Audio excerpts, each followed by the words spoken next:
Ring finger longer than index. This is the single most common finger ratio in the world, found in roughly 5 to 6 out of every 10 people, with higher prevalence in men. To check, place your hand flat on a surface and compare where the fingertips fall. Even a few millimeters difference counts.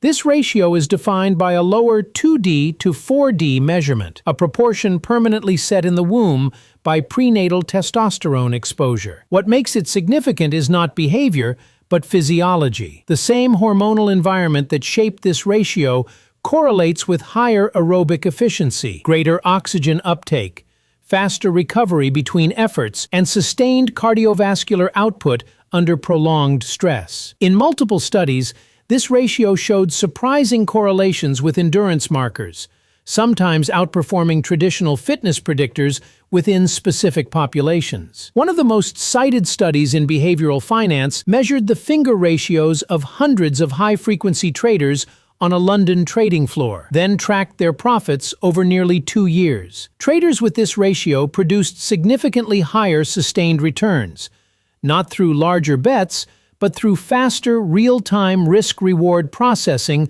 under pressure. From an evolutionary perspective, this ratio dominated in populations that practiced persistence hunting, a strategy that relied not on speed, but on sustained movement over hours until prey collapsed from heat exhaustion. However, the same elevated prenatal testosterone correlates with higher rates of risk-taking behavior and, in some population studies, shorter average male lifespan.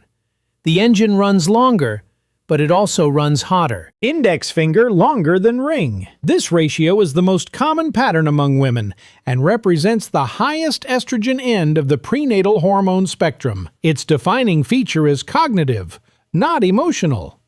Higher prenatal estrogen correlates with stronger performance on facial recognition, micro-expression detection, and social network mapping, the ability to mentally track complex webs of relationships and detect shifts in loyalty or deception before they surface. Studies show this group identifies emotional states in faces faster and more accurately than lower ratio individuals, processing social information at speeds that suggest the read is complete before conscious awareness catches up.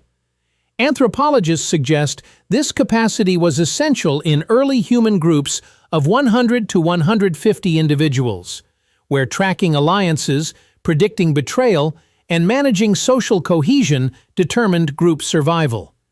That role required sharper social processing, the ability to know who was trustworthy, who was lying, and who was about to cause a problem before anything happened. The trade-off is that the same heightened social processing system correlates with elevated rates of social anxiety and ruminative thinking. The system that reads every face also struggles to stop scanning. Index and ring fingers equal length. This ratio is found in roughly 2 out of every 10 people, and is often overlooked because it appears unremarkable. What distinguishes this ratio is hormonal symmetry. Equal 2D to 4D reflects near-balanced prenatal testosterone and estrogen exposure, producing a cognitive profile that scores high on both empathy and analytical reasoning simultaneously. In most individuals, these two capacities compete for neural resources, causing the brain to favor one at the expense of the other. Balanced ratio individuals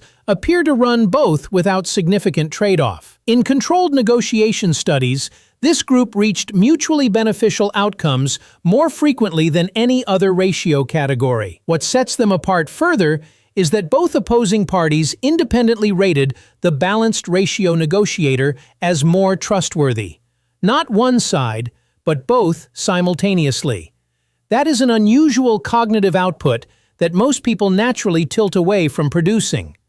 From an evolutionary standpoint, every social group required a member capable of standing between two hostile individuals and de-escalating without becoming a target, reading emotion and calculating threat at the same time.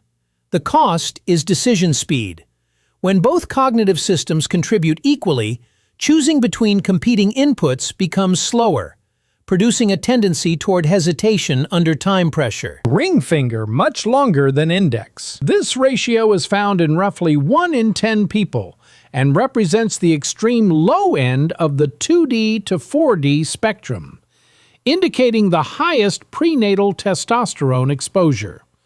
Its primary advantage is spatial cognition. On the Vandenberg mental rotation test, the standard measure of three-dimensional spatial reasoning, this group significantly outperforms other ratio types, manipulating, rotating, and navigating complex objects mentally at speeds that indicate fundamentally different visual processing. This translates into real-world advantages in route planning, environmental mapping, and spatial memory without external aids. The brain maintains an internal model of physical space that updates continuously. Before maps, compasses, or marked trails, someone in each group had to hold the full landscape in working memory. Water sources, elevation changes, predator territories, seasonal flood patterns, and navigate others home through terrain crossed only once, often in darkness. That navigational role required a mental model of three-dimensional space operating in real time. But this advantage carries a verbal penalty. The same extreme testosterone exposure is associated with reduced verbal fluency and lower performance on language-based tasks. The brain that maps space brilliantly may struggle to describe in words what it sees clearly in 3 dimensions. Index finger much longer than ring. This is one of the rarer finger ratios, representing the extreme high end of the 2D to 4D spectrum and the lowest prenatal testosterone exposure. Its primary advantage is linguistic. High prenatal estrogen correlates with superior verbal fluency, faster word retrieval, richer vocabulary access, and stronger performance on language-based reasoning tasks.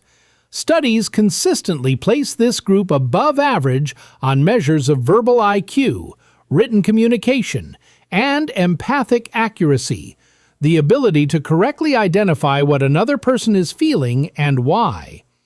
This combination of language skill and emotional precision creates a cognitive profile suited to roles requiring sustained interpersonal influence, counseling, diplomacy, teaching, mediation. Evolutionarily, some survival roles required the ability to teach complex skills across generations, to narrate shared history, to warn through precise language rather than force. Those roles demanded precision of language above all else. However, the same low testosterone exposure is associated with reduced spatial processing and weaker performance on mental rotation tasks. What arrives effortlessly in language may require external aids in navigation. Unusually long pinky finger. If the tip of your pinky reaches past the top joint of your ring finger, it qualifies. Pinky length variation operates outside the 2D to 4D system entirely, governed by separate developmental pathways, and is rarely discussed in hand morphology despite carrying biomechanical significance. A longer pinky relative to the ring finger directly increases ulnar grip strength, the stabilization axis of the hand. This engages the hypothenar muscles more fully, providing finer control over grip pressure adjustments, individual finger independence, and gestural precision. The functional consequence extends beyond manual dexterity into communication. Studies on nonverbal persuasion consistently find that individuals with more controlled, precise hand gestures are rated significantly more persuasive and trustworthy by observers. Precise rather than forceful. Before written language, all complex coordination, alliances, territorial negotiations, hunt timing, conflict resolution depended on voice, face, and hand movement. The individual whose gestures carried the greatest precision and nuance held disproportionate influence in group decisions, the clearest signal in the room. Greater ulnar engagement shifts grip balance away from raw power grip. Longer pinkies contribute finesse at the direct expense of crushing force, a hand optimized for precision rather than strength. Unusually long or short thumb. The opposable thumb is the single most consequential anatomical feature separating human tool use from every other primate. If your thumb tip reaches comfortably past the midpoint of your index finger, it falls on the longer end. If it stops well short, it falls on the shorter end. Its length varies widely across individuals and determines which of two fundamental grip types the hand is optimized for. A longer thumb provides greater opposition range and stronger power grip. Grip studies show higher force output in long-thumbed subjects. This is the hand that held weapons without dropping them, struck flint with greater impact, and maintained grip under heavy load. The hand that built shelter, shaped tools, and constructed infrastructure. A shorter thumb shifts grip mechanics toward precision pinch, the grip used for threading bone needles, sorting seeds, placing friction for fire starting, and suturing wounds. Short-thumbed individuals tend to outperform on micro-movement tasks requiring controlled, steady pressure. These two grip specializations, power and precision, represent the fundamental mechanical division that enabled human civilization. Every tool ever made required one or the other. Evolution maintained both thumb lengths across populations because eliminating either would have collapsed the species' technological capacity. Power grip built weapons and walls. Precision grip built fire, clothing, and medicine. Neither alone was sufficient. Long thumbs sacrifice fine motor control. Short thumbs sacrifice load-bearing strength. Each gains its advantage by surrendering the others. If you like this video and want to learn more about the hidden science behind your own body, subscribe.